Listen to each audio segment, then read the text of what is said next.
Welcome home, where we provide information, inspiration, and motivator after motivator after motivator here on America's Next. I have Andrew Kaplan here with me today. How you doing, Andrew? I'm doing great, Cedric. Thanks so much for having me. I'm really excited to be here, and I'm super pumped as to where this conversation might go, man. Absolutely. I want to say hi to everybody who might be tuning in. I see we got people already joining us this evening, and I just want to say thank you. Thank you, thank you, thank you. If you're on the East Coast, you know we have a whole lot of snow today. So we are hoping that we don't have any unexpected issues. But with that being said, talk to us about that chart behind you. What exactly is that behind you? I like it a lot. Yeah, thanks. It looks like a chart. It's actually an enlarged version of my book cover, and it was all I can do to fit the title into the whole thing. It's called The Last Law of Attraction Book You'll Ever Need to Read. And really, it kind of, you were just saying, thank you, thank you, thank you. Even that resonates a lot with the message of the book and really what I'm trying to accomplish with it. But yeah, this is me trying to say, if I was going to have a book and I was going to put on Amazon and it was going to be really small, would people still be able to read the title? So that's what I got going on right now. I can't wait to talk about that, the book, the cover, and everything that went into it. But first, can you talk to us a little bit about where you're from? Yeah, well, you were saying that we snow here in New York. I actually was born and bred in Westchester area, just a half hour north of Manhattan. So I'm a New Yorker through and through, and I've got that, growing up with a Bronx accent, went to school on Long Island, then living in Queens for a while. So I've got like this weird hodgepodge of New York accent. I don't even know what I sound like anymore, but I know that there's a bit of a New York flavor to it nonetheless. What was it like for you growing up in Westchester? When you say Westchester, as if it's separate from the west of the rest of New York, why do you differentiate like that? And what was your experience like growing up in Westchester? It's the funniest thing because it is so close to Manhattan. And I remember when I first went to school in Long Island, I'd tell people I was in Westchester. They're like, "Oh, upstate." And I'm like, no, I'm right there. Right. I say Westchester just because, it's so expansive. I mean, I was in Yonkers, so I was as close to the Bronx as you can get and still be Westchester County. But just because I kind of say that because I grew up going to different places. And even, when I'm an adult and I'm hitting bars and clubs, I'll go to White Plains versus going to Manhattan as much. So really growing up there was kind of like interesting because, you have access to Yankee Stadium, you have access to Madison Square Garden, but by that same token, if you don't want only buildings and you want some trees, you've got access to that as well. So it's kind of like a balance of urban and suburban, just as I was growing up and kind of getting my own wings. Sure. Now, were there any traditions that took place for you in Yonkers or in the Westchester community that really stuck out? It's so funny that there was no traditions that I can even remember. Like as a kid, there was nothing.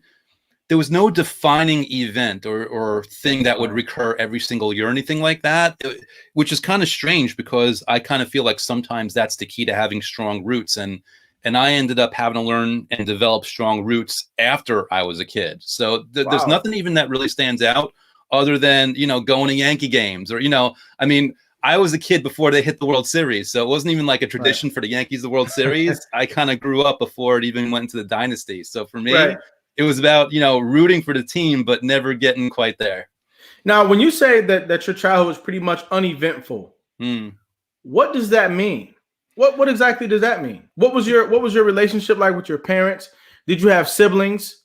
What was going on? Yeah, I have an older brother, and like when I say uneventful, I mean that in the context where you have conversations with people. I mean, stuff happened. There were ups and downs and trials and tribulations.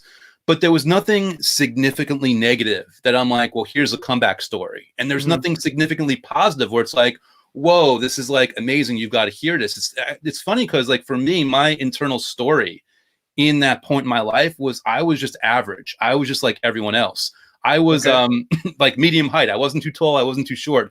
I always look around the classroom and be like, I got a B+ on autopilot. I got an A- if I tried a little bit and an A+ if I cared. Like I was always just average as average as like can be.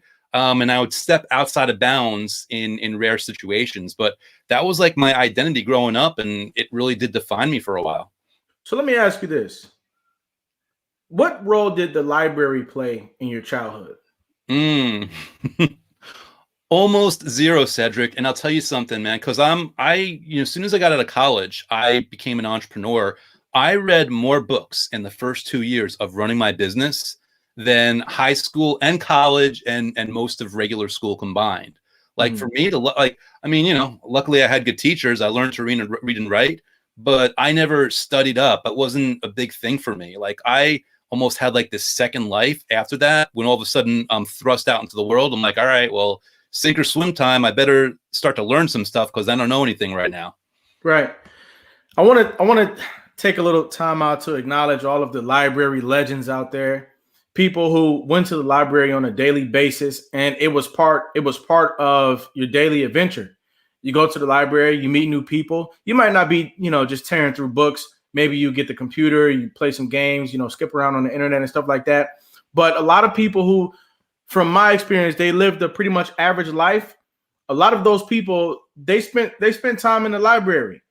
And I think it's interesting how while you didn't really spend too much time in the library, you still developed a hunger for books. Yeah. Well, it's the thing with like, it's kind of funny. Like when you're growing up, I mean, obviously, you go to the library and there's a freedom to choose right there. But when you're in school, at least from my perspective, your books were being chosen for you. And I think that created a subconscious resistance to even like going and doing it. And just like, I want to mirror what you said, Cedric, like props to everyone that went to the library when they were a kid and engaged that part of their brain. Because, wow, you did yourself such a service that, as an adult, you can do a little bit, but as a kid, making those connections in your brain from reading, like, wow.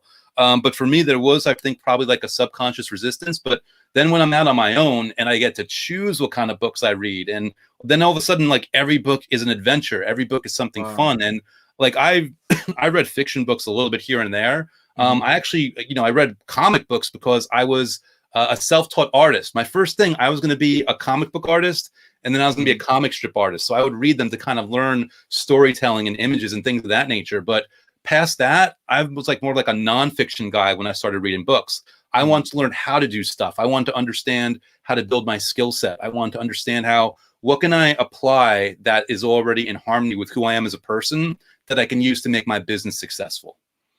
How early did you realize that you wanted to get into business? Believe it or not, it was even like back when I was teaching myself to draw, even being a comic artist, because I looked up to Todd McFarlane, and anyone that kind of knows that name, he was one of the founding people like behind Image Comics. He had Spawn, like the largest independently comic published like out there. And for him, he wasn't just like this artist, he was an entrepreneur. He was someone that rather than being work for hire is like, you know what? I'm going to go strike out on my own. I'm going to have my own character. I'm going to publish my own books. I'm going to have my own empire. I'm going to have this toy company. I'm going to make movies. I'm going to do all these things. That inspired me that he can take an idea and say, like, you don't have to be creative or business. It's like a combination. When you find something that you're really into and you can take a business skill set and complement it with that, to me, that was the big thing. So I guess 11, 12 years old, I'm like, I want to be an entrepreneur in some way, shape, or form. Hopefully following Todd's footsteps as an artist, but that didn't turn out as planned. Were there any other people that you looked up to, whose biography or whose name you knew? As a kid, no. Like as a kid, it was all Todd, and the thing is, he gave me plenty to learn from because he was such a popular person in that industry. He was asked for a lot of interviews, so I got a lot of exposure to his mindset and to who he was as a person. I mean, I can attribute, again, people like, once I hit my 20s, then I started getting introduced to a whole different level of people. But in terms of business, in terms of self-motivation, in terms of refusal to quit, I learned a lot of that in my formative years, just studying Todd McFarlane and the way he went about his business. Now, what kind of music were you listening to in your early years before you got into your 20s? What kind of music were you listening to? You know what? As a kid, I mean, like there was top 40 radio and then there was like rock. So like when Guns N' Roses, like when they hit like Appetite for Destruction, I was all about it. I was like an alternative rock type of person. I was into like, Live and, I guess I dug Pearl Jam and Soundgarden and things like that. Z100, remember New York, like Z100 was big in the mid 90s and they had this really weird identity crisis where in those mid 90s they were doing rock and then it went to top 40. like in that little span, like for me was like some of the best music ever. And they would sneak some dance in there. They would sneak some rap, but for the most part, it was like just like alternative rock, which is totally my thing. Right. You represent, for me in this conversation, a lot of young people who they're just middle of the road. Mm. You know, they're not on any particular extreme, but there is huge potential waiting for them as well. Yes. It's not always that because you're a rock star as a child or a teenager or a young adult, that's how we know who you'll be in the future. It's also that we don't know. You know, there could be a bright future for each and everyone who goes out there and gets it for themselves. And I think that there are a lot of people who are similar to you in that regard. Mm-hmm. They are what we call normal. And they're not on the fringes of any type of society or paradigm, but lo and behold, they're talented, they're valuable, and they're dynamic. So Yes. now, absolutely. Talk to us about when you got into your 20s. How did you wrap up high school? What happened? What did it look like? Did you have a moment where you was like, okay, now I'm getting ready to launch into the world?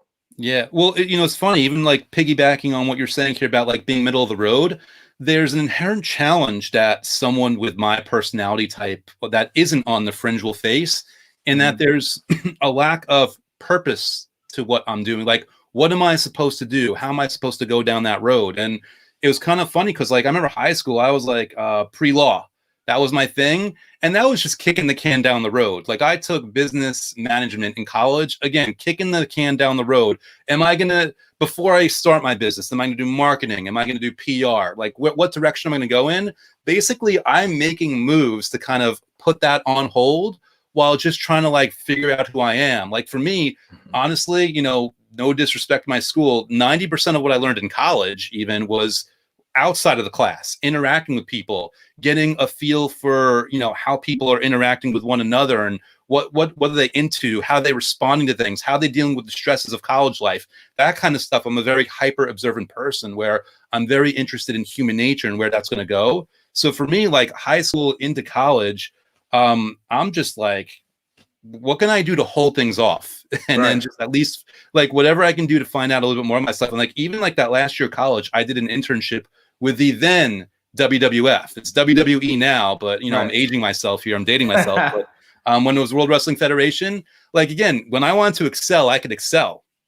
I beat out like 800 other applicants for that internship, and it came easy. It was an easy thing just because I felt in real alignment with it. I knew that I had the skill set to do something with it, and it worked out that way. But yeah, for the most part, even with that, I'm like, well, I'm not going to be working for them long term. I'm just, I'm buying time right now. That was my whole attitude. Right. What would you say were the experiences that really helped you to find your identity? What were those key experiences? Yeah. So not that I would wish this on anyone, but we all have to go through it anyway. For me, it was just failure. Like it was trying that first business, that very first one, because you see someone else do it and you assume it's so funny. Like we see people, like we see athletes and we see them on the field. We see them, I grew up watching Michael Jordan take the big shot and win. And it's like, it was so glamorous. I never in my brain, even though I understood it, I understood what it meant. In my brain, I did not see those hours of practice, the hell that he put himself through, the weight room, like everything that he had to go through, the hours of loneliness in his hotel room because he couldn't be any place. All I saw was this glamorous shot. So for me, I was looking at all these other businesses and they'd have their big wins and they'd sell $1 million in 24 hours of whatever product they were doing. Right. I'm like, let me do that. And the failure of it, like not being that simple, that kind of forced me to say, okay, like what's really going on here? Let me integrate who I am as a person and understand myself better in the context of these failures. Right. Wow. So incorporating your personality into your brand allowed you to pretty much carve out your own lane in business. Yeah, like for me, it was really basically trial and error, but it got to the point where I embraced the trial and error. I think there's a critical point where people can be so resistant to failure. They could be so resistant to losing that they don't take the key lessons that they can get from losing. They don't take that information and apply it to success that much faster. So for me, it's like, well, like it came to this critical point where it's like, all right, if this is happening in a certain way, what can I actually take away from it so that I can actually get a win out of this?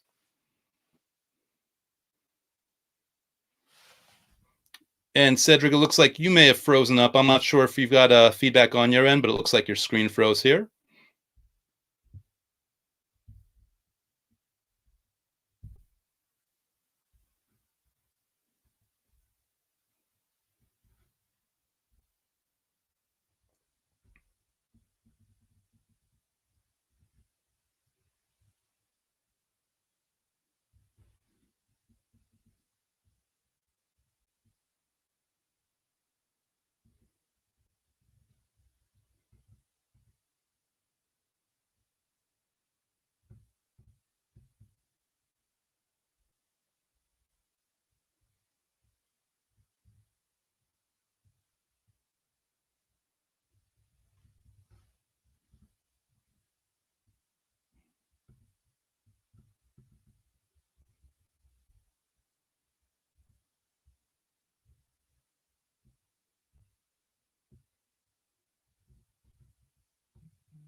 When you pop on, let me know, all right? All right.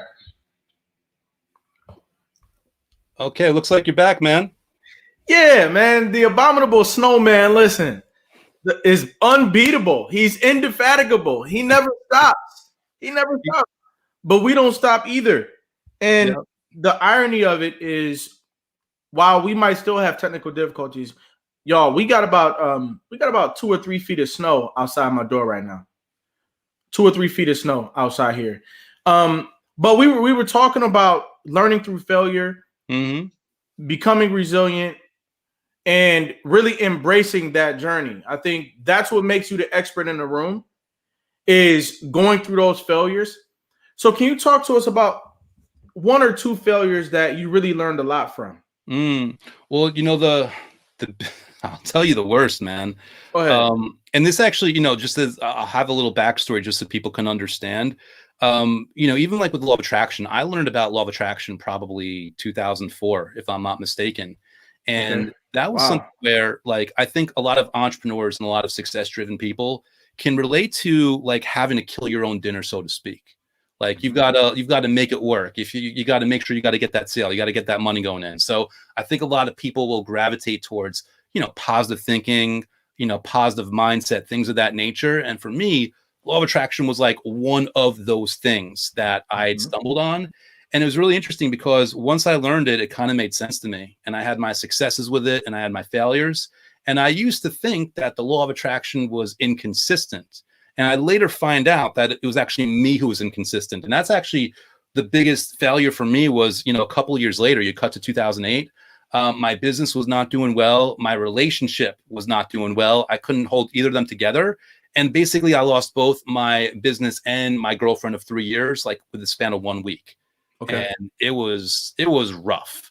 And the real defining thing about that was, like, I didn't really know where to go from there. Like, you know, how do you lose like what feels like 90% of your life out of nowhere? But for me, that was a very defining moment. And, you know, skipping ahead a little bit, believe it or not, like my response for me, what really defined that, it wasn't the failure itself, but it was my response to that failure that I think really defined me and helped set me on a good path, because it was at that point that I kind of got really stubborn and indignant. And I was like, listen, something's not working here. Because I'd been at my job for my business for a number of years. The business went flat. The relationship, like nothing was working. I'm like wasting my 20s. I'm like, what do I do here? And I came to this attitude of like, listen, I don't care what happens, when it happens, why it happens, how it happens. I don't care any bit of that. Like, all I know is I'm going to go all in with this law of attraction thing. since it kind of seemed like it used to work for me, like whenever I actually did it. But this time I'm not going to quit. This time I'm actually going to do just 5 or 10 minutes every single day. And the thing was, I didn't know what was going to happen. All I knew is it kind of used to work. What would happen if I didn't actually quit this time? And I'll tell you, Cedric, within 2 weeks, man, I felt better, which is saying a lot with a broken heart. Within 3 months, I'm making, within 3 months, I'm making a brand new relationship, this brand new connection with someone. It's way better, way healthier than that old one. Within 4 months, I'm making more money than I had in any point in life before then. And then within 6 months, like everything's different. Like I'm in the best shape of my life. Everything's running on all cylinders. And I kind of like had this realization, like this thing works if you work it.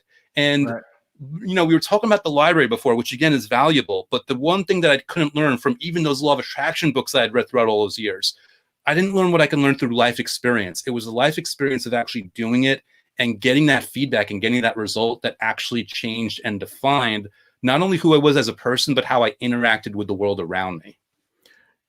That is part of what I was getting out of when you talk about how you were pretty much middle of the road, because when you got older, you began to absorb everything. Like you were learning from all of your environments, all of your experiences. And that's what I was hearing you say, is that you learned so much out of life when you finally got your wings and you could go out into the world and meet new people and see new things. And it's that which gives you the tools that you need to really attract what you want in your life. Yeah. And side note, I want to also champion what you're saying about the law of attraction. And for those people out there who might be just now getting into that body of knowledge, or it might be a catchy phrase that you're not all the way into yet, I want to say this. When you work out, let's say if you work out for 3 weeks straight, you don't get those results until maybe 6 weeks later. If you work out starting today for the next 3 weeks, your results are not going to come for at least the next 6 weeks. And so when it comes to the law of attraction, you're becoming the best possible tuning fork you can possibly become. And then your results come in due time. They don't come tomorrow. They might not come next month. It might be 6 months later, like he said. Guess what? It might be 6 years later. And that's where faith comes in at. Has faith ever became an anchor in your journey? Yeah, you know, ironically, it became an anchor after this experience of mine because I could no longer argue with it. I mean, I wish and I encourage people to have faith before something like this because that's the real point. But for me, this thing was such a gift because then anytime following those moments, following that whole period of time where things just changed so dramatically from the negative to the positive, I kind of knew like no matter what, this is going to work out. And that really has been my attitude. And listen, I think also like, you know, people hear law of attraction, you're supposed to be like this perfect person with a perfect life and you're positive all the time. And I'm positive most of the time. And I inject gratitude into my day every single day. But by that same token, I'm a human person with thought patterns that are built up from childhood. When negative things happen and they do, like I'll get upset, but I do have that faith that's really instilled in me. Like, listen, I don't know how this is for me, but it is. It's for me in some way, shape, or form. It's my job to focus on the positive, on the constructive, on the productive, while I'm sorting out what I'm really learning from this so that I can get out of it sooner, get to the good stuff better in a sooner way, and kind of fly from there so that the next time my faith is tested, it's going to be all the stronger from then as well. There are men and women who can relate to you out there in the world. They might be young. They might not have started their business yet. And I want you to take a few seconds and talk to them about what their future can possibly hold if they develop faith early on. Yeah, well, the future basically is as bright. It's brighter. I would say it's as bright as you can imagine, but it's actually brighter than you can imagine. And I also want to say that you might think you're sitting at home, you're thinking, how am I going to do this? How is this going to work? And there are certain things that you are going to have to figure out along the way. But by that same token, there are certain things that you can't figure out. And that is not a bad thing. That's a good thing. It's a gift that you can't quarterback it out, because by having faith instead, by just leaning in and moving forward, you leave, regardless of your beliefs, God, the universe, your subconscious mind, some powerful force that you can't define, you leave whatever that is or who that is space to create opportunities for you, to let things come into your life, to bring a book in front of you, to bring a connection or a new friend or whatever it might be. Me, I get excited when I don't know how the hell I'm going to do something, because it means I don't have to put the whole weight on myself. It means I can lean into faith. I can lean into trust. Now, again, I'm not going to just sit around and do nothing. I'm going to work towards it. But all the action I take is going to be from a place of anticipation and, basically excitement and enthusiasm, rather than impatience and frustration and doubt and fear and hesitation. Because people don't realize when they're taking action from that standpoint, they're not even focusing on what they want. They're focusing on what they don't want, which is why it feels so bad. So, Right. yeah, if people can just understand that their need for faith is actually a good sign that they don't have to figure out every single piece, and that the parts that they need to figure out will be in front of them. The parts that they can't will be delivered to them, and they will be shocked by the turnaround that they will get if they just give it an opportunity to kind of play out for themselves. Ladies and gentlemen, as we go into this break, I would like to say that your life, no matter where it may be, has so much more in store for you.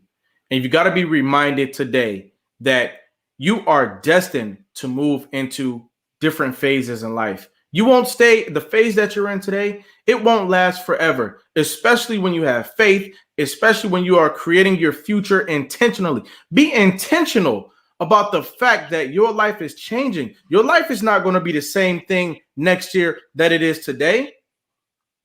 Replay this conversation, dissect it. Andrew Kaplan is dropping jewels today, and I appreciate him. You guys sit tight. We'll be right back after this brief message.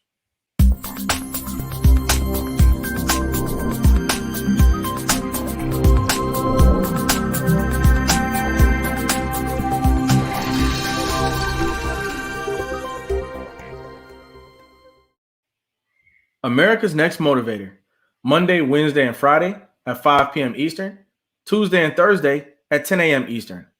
America's Next Motivator, hosted by me, Cedric Riley, and sponsored by the Pride Empowerment Network.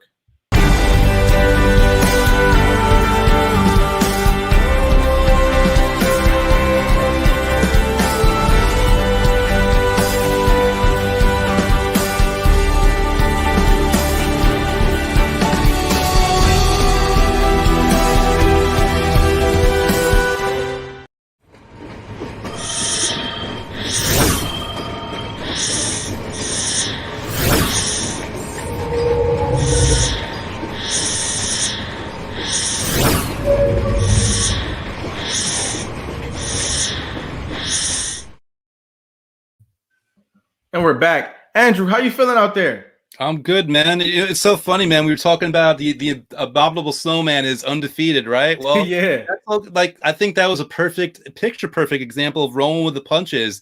Neither you nor I were like, flustered, like, all right, listen, we have a little short out, we dive back in. And I think that's a great metaphor for life, where sometimes something will be a little bit unexpected and you just pick up and keep going. That's right. Hey, I've got to take a moment and just say hi to our folks who are coming into the building. Marne Costin, I want to say hi to you. Ocean Phoenix, hello. Yolanda, hi, Mom. Anthony Turner, I see you in the building as well. Thank you all for tuning in for this conversation. I'm really enjoying myself. And guess what? So today I was making sandwiches for my kids, right? And they were kielbasa sandwiches. And so when I was younger, when you get a sandwich and it's a kielbasa sandwich, sometimes you don't know how to hold the sandwiches, so it ends up making a mess. So what we would do is we would smash the sandwiches. So today I made these kielbasa sandwiches for my kids, and I smashed them down real flat. And I sent the video out to my family. They thought it was the funniest thing ever. So I thought I'd pass that along today. And next time you make a sandwich for your kids, smash it down for them. Make it real good. I think we need a hashtag smash that sandwich, right? Yeah, let's go. Yeah. Hashtag smash that sandwich, man. Okay, but right back to it. Now, you wrote a book. This is the cover of your book. The last law of attraction book you'll ever need to read. I love the title. Thank you. Talk about what's in between those bookends. Yeah, man. Well, again, I had that experience back in 2008 where I was like, wow, this thing works if you work it. But it wasn't like, oh, I'm going to be an author about this. I'm going to be this big deal. It was more like I just kept living my life within the confines without ever having an intention of sharing the message. And basically, you know, I went about, you know, my life of, you know, whether it's a full-time hustle or side hustle, just doing my entrepreneurial thing. And I kind of hit this point in 2019 where I'm like, listen, what can I do that's actually going to be fun? That what can I do that's actually going to work for me, that I'm enjoy engaging with my customers? And I thought to myself, let me write something about the law of attraction, but I didn't want it just to be any other book. So when you're asking me what's between the pages, it's like, well, listen, any law of attraction book worth its salt is going to explain the law of attraction, hopefully in a clear, easy, maybe even reframed, exciting way. It's also going to hopefully, ideally, have user-friendly methods that people can use so they can actually practice what they're learning.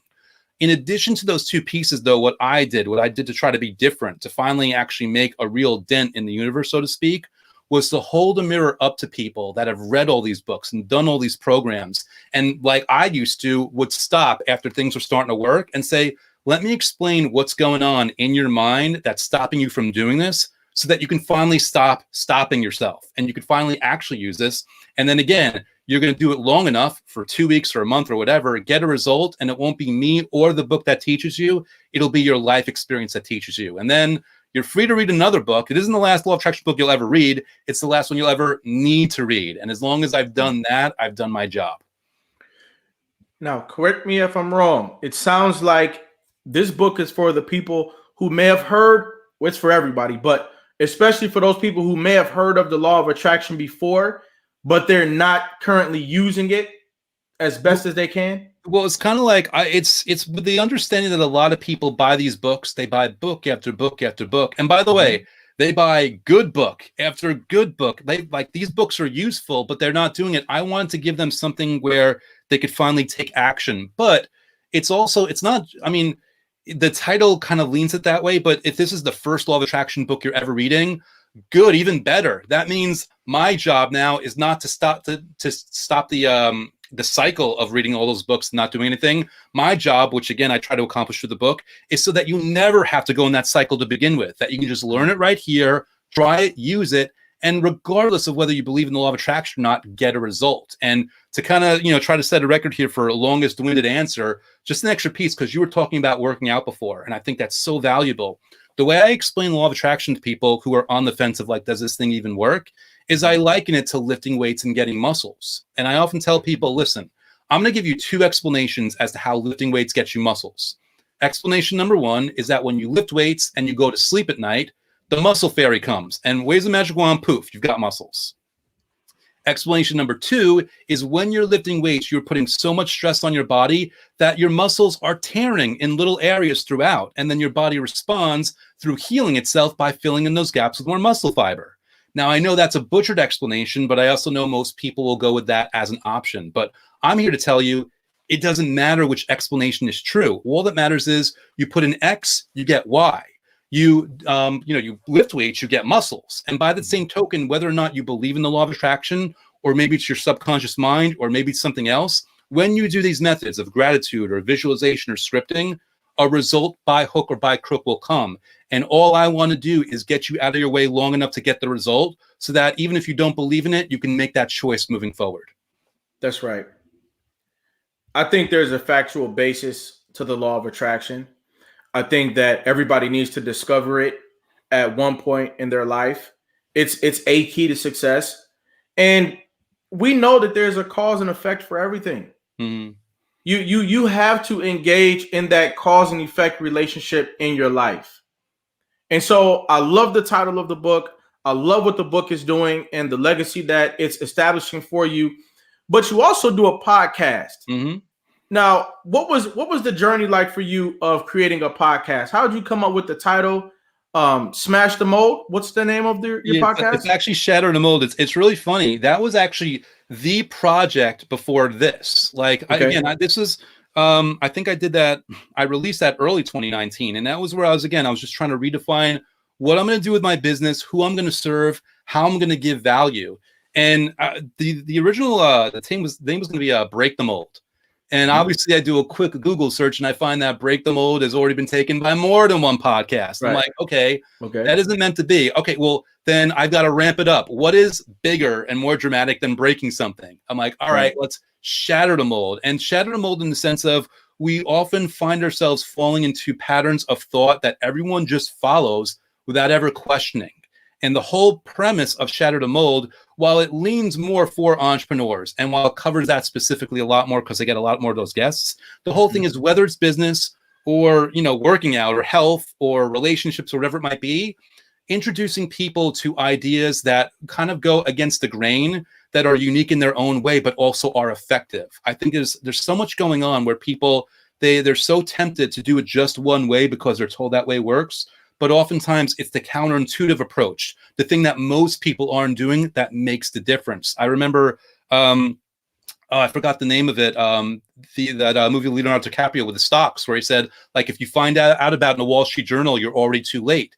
It's because the thing is, a lot of people, they follow the trends and they listen to the news, and it's like, all right, that's only going to get you so far. You have a real opportunity to do something that's outside of the lines, that's going to have a lot higher leverage and higher impact for yourself, if only you'll give yourself permission to go against the grain, not fit into the mold, to shatter it and embrace another possibility. Let's talk business now. What do you think about the landscape of business nationally and internationally right now?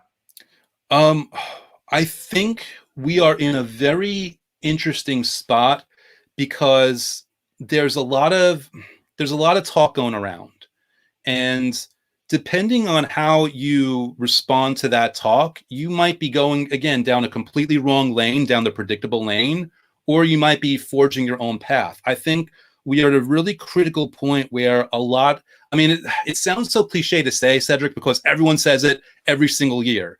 But I do believe we are on a cusp where business is going to radically change over the next 3 years, because I think finances are going to dramatically change. I think cryptocurrency is going to come into play, and that's going to change everything more. And we're not talking Bitcoin. I mean, I think the Bitcoin, no financial advice here. I don't know what I'm talking about, but I do think the Bitcoin party is over. Like, you either got in before it exploded or it didn't, but whatever. But I'm saying that will fuel all these other things internationally and nationally. But part of that will be cryptocurrency, in the sense that people can exchange funds in a lot more an efficient way. And because of that, everything else that people are going to do, they're going to have to come up with more solutions that are going to be worldwide, whether, you know, it's an information product or it's shipping physical products over to another location. Millions and millions and millions of people have discovered the law of attraction since the birth of the internet. We have millions of people who are having this epiphany that they'll start their own business now because they discovered the authority that they have to create the life that they want. Does America have a responsibility of producing creative businesses and sustainable businesses to continue to be competitive globally? I wouldn't use the word responsible. I would use the word opportunity, because people, let's say you are responsible. Are you actually going to do it or not? You know, or let's say you're not responsible. Are you actually going to do it or not? I think it's more like this is a huge, huge opportunity, regardless of where the responsibility lies, to make a real positive impact. And I like to tell people the most selfish thing you can do is be selfless. Because no one wants to be a billionaire in a world that's in ruins. Because if you're a billionaire in a world that's in ruins, that means you can't go to your favorite pizza place. You can't enjoy a movie. You can't take someone out on a date, even if you've got all this money, meaning a rising tide raises all ships. So I would say this is an opportunity where you could say responsibility or not, but you want to create, you want to make this something big that can impact the world in a positive way, generationally. Something that we're not even just the next 5 years, the next 500 years, because we are in that moment where we can really make something truly special that will last long for generations to come. I agree with you a lot on that. And I'm going to shake the room up a little bit. When we talk about, you know, the millions of people who've come across, for instance, the law of attraction recently, you know, with the birth of the internet, we've got so many more people here in America who are getting into that.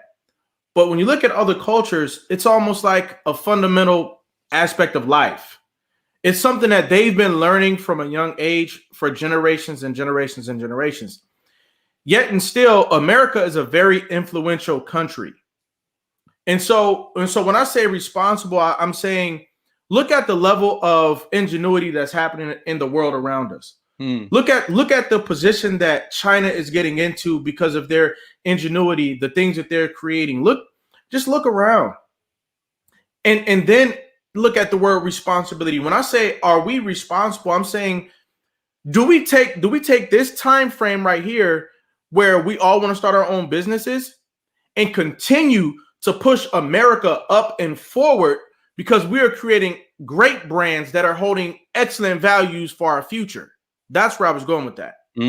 Got it. I couldn't agree more. I mean, again, it's what's the point of business if you're not going to do something like that? Right. Like, what's the point? Like, listen, it's okay, when you're starting out, not to be like the top of the world. But if there's no even intent on creating a difference, why even do it? Because, and I mean that in the sense that if you're just doing it for the paycheck, that's nice and everything, but your enthusiasm will fizzle. Your energy will fizzle. Like, this entrepreneurial thing isn't the thing to do if you don't care about what you're doing, because you're going to make a lot less. You can make a lot more money doing something a lot more, consistent or a lot more predictable. Like, you got to throw your passion and enthusiasm here because that's where the money comes from. Because that's where, again, like the opportunity and the change and the difference making comes from. It's because you actually care enough to stick with it. And it's not even just it's part of like, you're sticking with it every single day and you're motivated and you're there and you're present. But by the same token, even like, when you're in the shower, your brain is going to come up with ideas for this, as opposed to like going all in circles about a relationship issue that you're having or a money issue you're having. When you care so much about something, it's 24/7, but not in a stressful way, in a way like it's just who you are. And it just naturally comes about where you come up with ideas. You are inspired to do different things. You make certain moves, you meet certain people, and you go in a really powerful direction, whether you like it or not. A paradigm shift is upon us. And for those people who are getting on board with this paradigm shift of creating a new life for yourself, for your family, for your community, I'm saying let's go. Let's go. Let's rock and roll. Let's support one another. Let's challenge one another. Let's continue to get bigger and better and bigger and better, because after all, we are discovering how to fly. We are discovering how to levitate our lives. We're discovering how to make our life something spectacular where it was once something simple.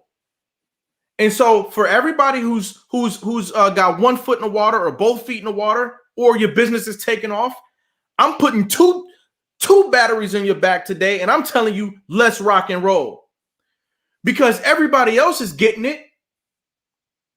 Look around you. Every other country, for the most part, is saying the world economy is booming. Let's be a part of this boom.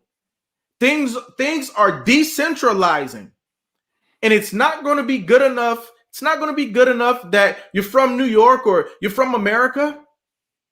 It's going to be about, I know you at this table because you have a brand, right? You're cool because you have a brand, right? Okay, cool. We're past that. Your brand is great and it adds value, right? Yes. Yes. So let's all get there. Let's all get there. Andrew, what is your legacy? For me, it's gone down to one word, and that's value. Like, all I care about is that there's value out there. And part of the thing is, I mean, I realize this book right here is Law of Attraction book, and I don't know if this is the last one I'll ever write. Well, it's the last Law of Attraction one, but I don't know if it's the last book I'll ever write. Okay. But all I hope is that whatever I put out there, whether it's through Shatter the Mold, whether it's through this book or anything else, that people have an opportunity and spot an opportunity to glean value from it. That's what I want my legacy to be. That's my intention every single day with what I'm doing. Absolutely. What are your conversations like with your friends and family?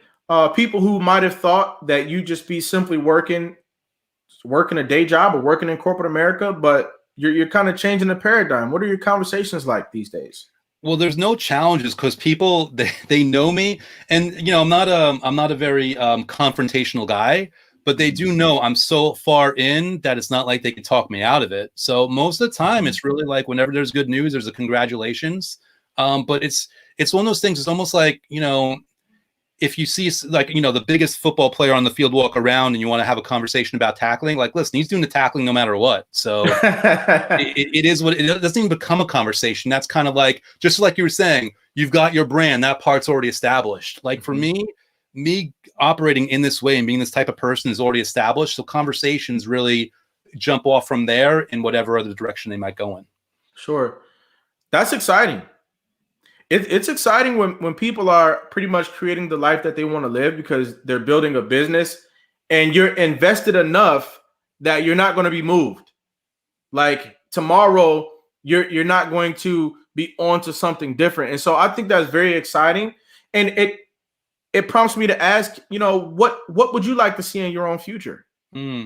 Right now, and this is actually really, it's a good question, and I'm so careful on how I want to answer it because everyone's going to have their own way of looking at this, and this might not be the healthiest outlook for certain people that are very goal-oriented. But for me, for now, and I used to do it and I might do it again, I've personally thrown like the 5-year plan out the window. Not that you asked about that specifically. For me, the future is sharing the message of the book, growing my YouTube channel to share the message through there, and just make impact.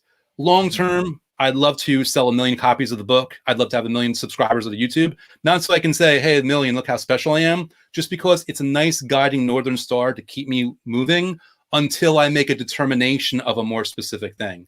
But for me, right now, I'm in such a mode, Cedric, of just creation.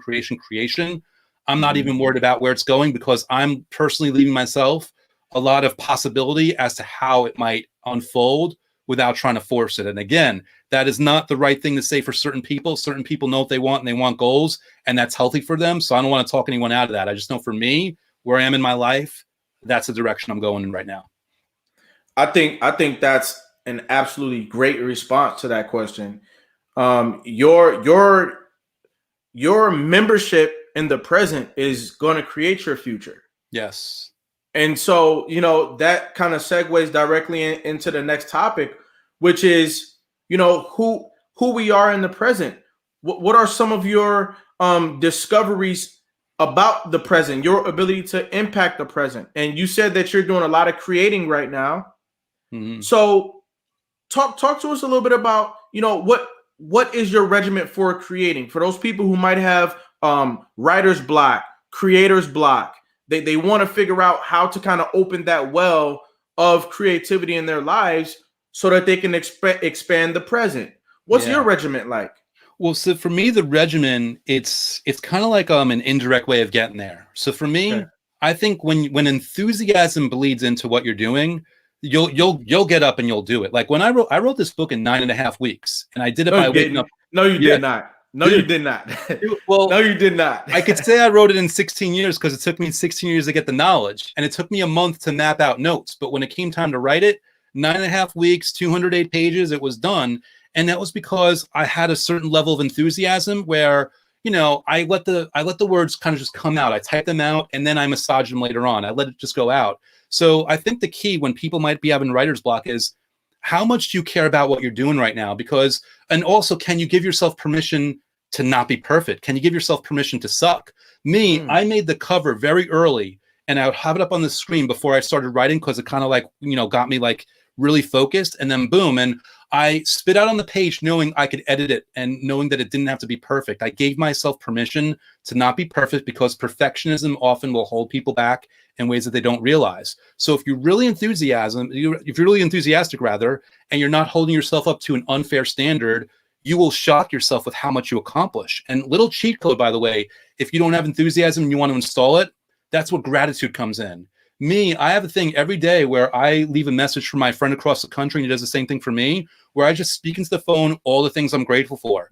And I talk about, the 5-star rave reviews, #1 bestseller, all the awesome emails that come in. And guess what? I was saying these things before it actually happened. You can do present things and future things all worded out in the present tense if that's going to get you happy and excited and pumped. But that's a wonderful routine. And by the way, if you do it with a friend, if you could find a friend to do it, it installs a social pressure and it keeps you accountable. And it's fun. Like, it's fun to experience this gratitude and speak about your life, how great it is, all the things that you have to be grateful for. And again, to keep myself the king of the long-winded answer, if you've got nothing to be grateful for right now, you're wrong. that heart beating in your chest, it's been beating every single second of every single day of your life, even since before you were born. Since you were still in the womb, it was beating, sending blood and nutrients to the rest of your body, which was also serving you. Your hands, your fingers, your toes, your feet, your arms, your legs, your brain, your organs, all those things, to say nothing of the device that you're listening to right now, that's allowing you to do your email, that's allowing you to consume Cedric's awesome, awesome content,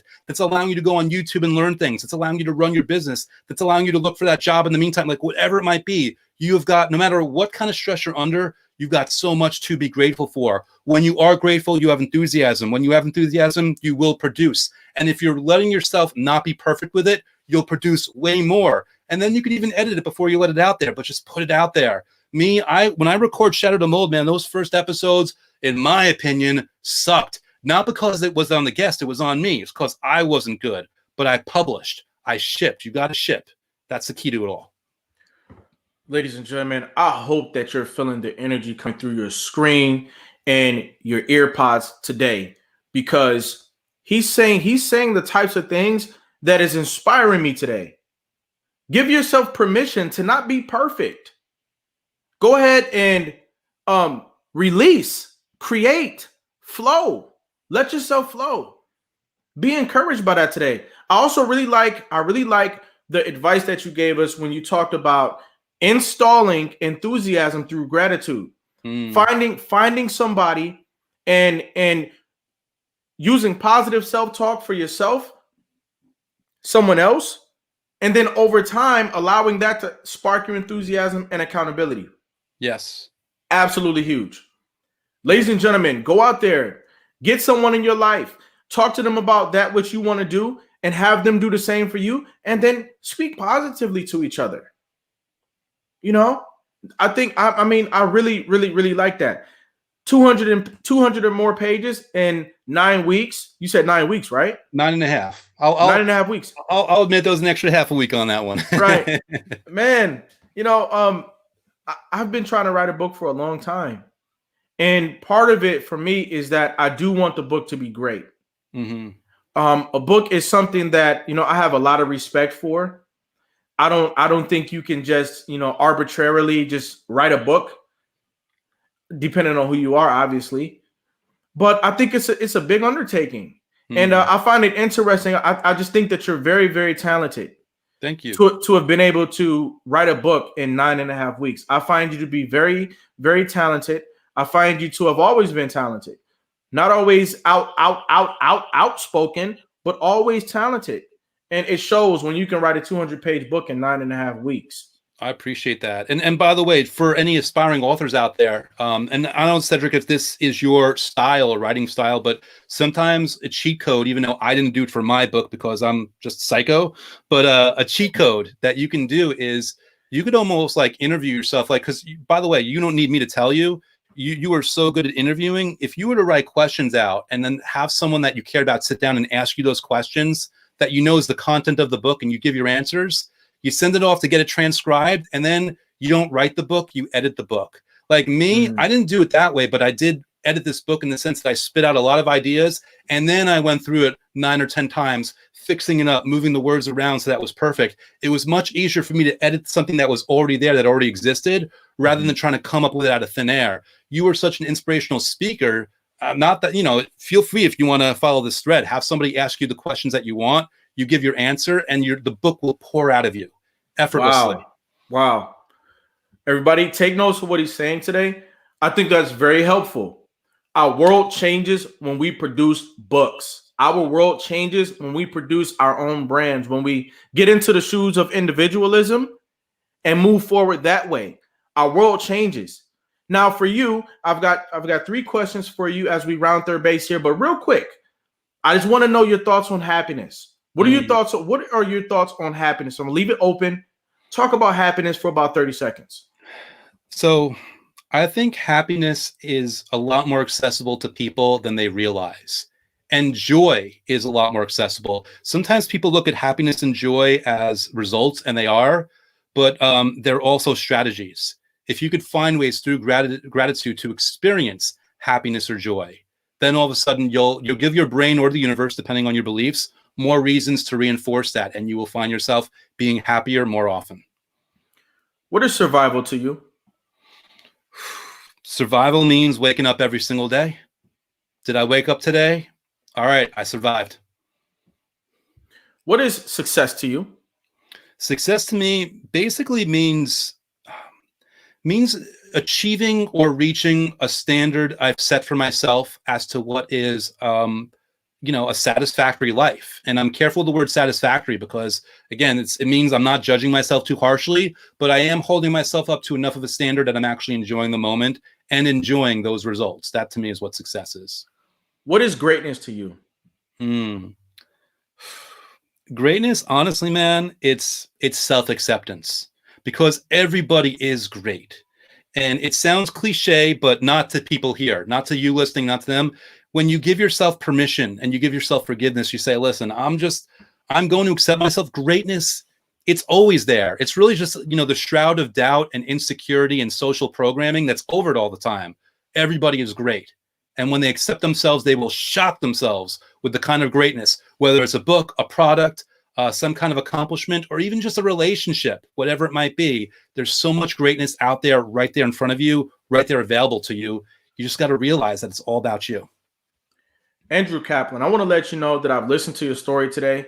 I love how you rose above whatever expectations might have been on you and you exceeded them. I love your book. I think that you definitely deserve your respect, and we're giving you your respect today. We're also giving you your crown today while you're still alive to receive it. Ladies and gentlemen, put your crown into the chat. We're going to have more crowns coming in for you. We are letting the world know that you, Andrew Kaplan, are America's next motivator. Cedric, thank you so much for that, my friend. From coming from you on this show, I really consider that a huge honor, and I would just encourage people to understand that it's not just motivating, it's self-motivating. Everybody there is a self-motivator on a level that you haven't realized yet. Just go get it, man. It's all on you. Yes, sir. Thanks for stopping by today, all right? Thank you for having me, man. This was a real honor and pleasure. Absolutely. All right, bye-bye. Ladies and gentlemen, there you have it. Each and every episode of America's Next Motivator is going to have something here for you. All you've got to do, just like you did today, is stop by and pick it up.